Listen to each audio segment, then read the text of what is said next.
તો ઘરે આવતો રહ્યો હતો ને ઘરે આવીને હવે આપણે બનાવી રીલ્સ.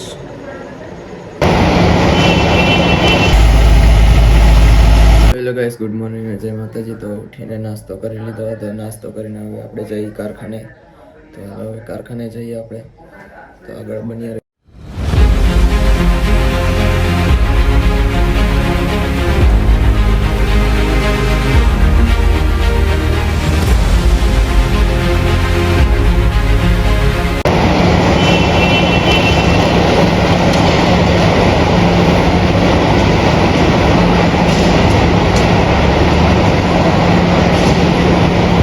તો ઘરે આવતો રહ્યો હતો ને ઘરે આવીને હવે આપણે બનાવી રીલ્સ.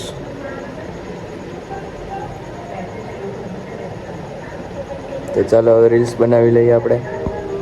તો ગાઈસ, હવે આ બ્લોગ હું અહીંયા જ એન્ડ કરું છું, કેમ કે જાઉં છું જમવા. તો બાય બાય, ગુડ નાઇટ, અને મળીએ નેક્સ્ટ બ્લોગમાં.